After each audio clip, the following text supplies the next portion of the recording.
What'd you say? Oh, get the sign in. Oh, yeah, okay. Sorry, forgot about the sign. All right. Hey guys, this is Dan from Magic Pachinko. Just fooling around a little bit with my Pachinko sign. Make sure my buddy Rudy stays happy. Got another short video on a vintage Pachinko machine. And if you enjoy watching these videos, please consider subscribing. And if you have questions, comments, please check out the redesigned magicpachinkorestorations.com. That's the best place to go if you have a question for me. Right there you can leave your contact information and get an automated response that will instruct you on how to send me pictures. Pictures always help if you have a question. Okay, so this particular machine is a 72. It's a Nishijin 72 Model A. We did a complete restoration on it. This is the original playfield. It was pretty badly faded. A lot of water damage. This one probably got washed at the parlor. Maybe not. I don't know. It's kind of hard to tell, but it definitely needed replacement. The colors were pretty well gone on this. Interesting machine. It has 4 tulips down here and 2 here, and I've never seen a tulip in a center section before. Let me bring this in and give you a better look at it. There's a regular Nishijin tulip right in that center section, and then one up above here. So it's kind of an interesting combination. And normally when I do the restorations, I've got the stickers, the crown stickers, and you buy them in a strip of 4. And I only had 4 of the dark blue, light blue, which I thought looked really nice. So I called the customer and we talked about it, and decided to put the 4 down here and then up here because there was some pink. We used the pink. So I think that came out pretty nicely. Redid the silvering on this particular attraction. On the front of this, I want to show you something. If I can zoom in on this enough. And I don't know if I can here with the hair. Let me do this because I want you to see this. Okay, so if you look right in this area, if I can get in close enough, you see the marks that are on this piece of aluminum. It's kind of all chewed up. And then I want to take you over to the other side here, and there's, where am I? Yep. Oop, there we go.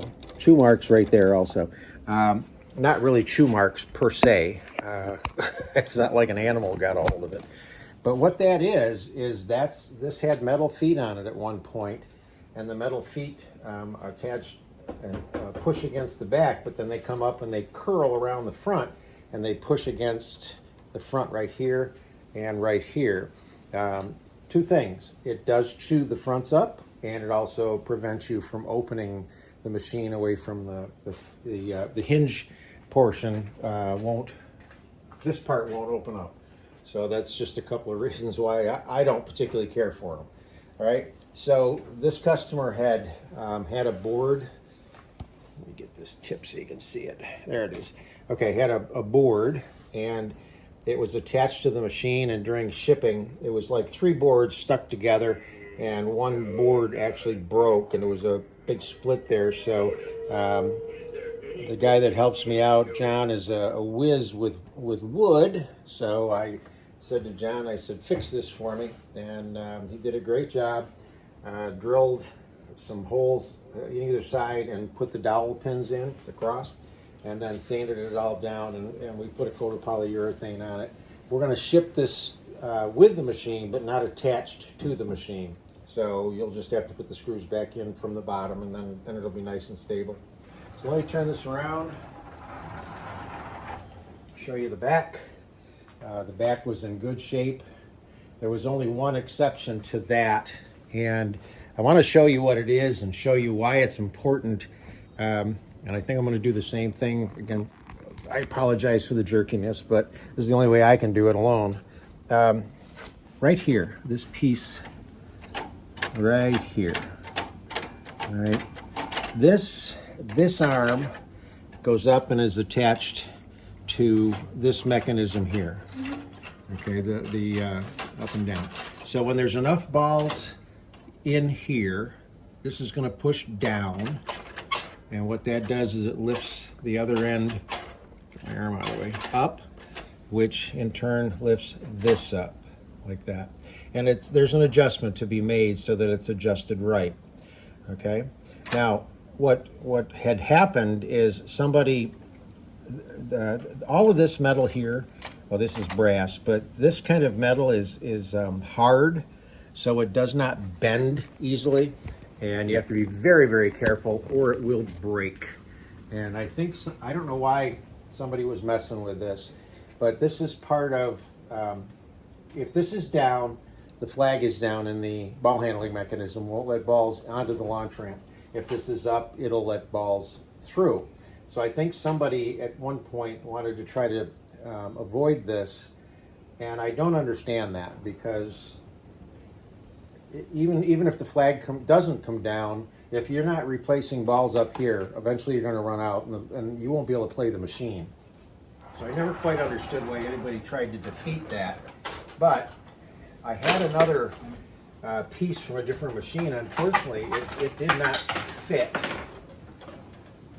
So this, you can see it right there. You can see that little wire that sticks out. That wire interfaces with that wire. And what it does is it lifts this up right here. And that's what lifts the gate out of the way. So if that's not set properly, the gate right down here, you can see it right down in here, that won't lift up out of the way when you have the right amount of balls in the machine. So fortunately, I was able to get the old broken wire out and put a new wire in, and it's working as it should right now. So I want to plug the machine in with its power supply. And right now the ball out light is on, and what you're going to do is you're going to start to fill the machine with the Pachinko balls.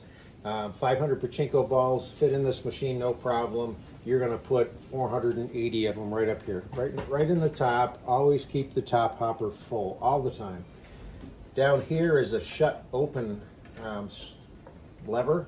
You want to make sure it's pushed up into the shut position rather than down in the open position.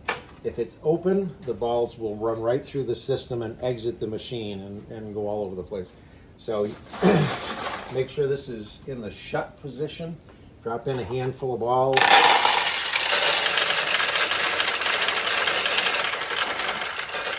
And initially they should flow through all the way over to the jackpot and start to fill up the jackpot, which they have.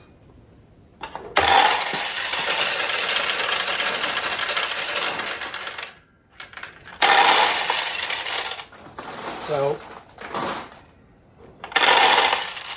we now have enough balls in there that it pushed this down, it lifted this up, and the gate is out of the way.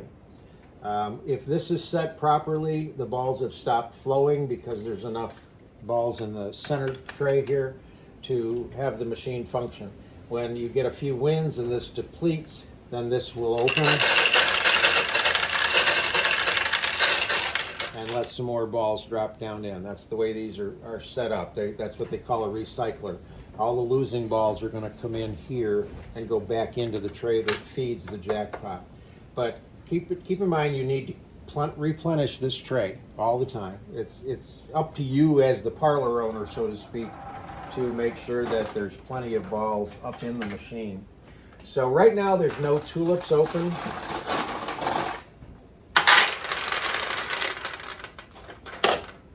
So I'm going to start to launch a few balls, see if we get lucky. And we did, look at that. So there's our first win. Jackpot light comes on. 14 balls from the jackpot will come out here. The winning ball, the one winning ball, if everything is just adjusted correctly, should come out the bottom tray. That's the way they're supposed to be set up. And let's see if we can get a couple more wins here.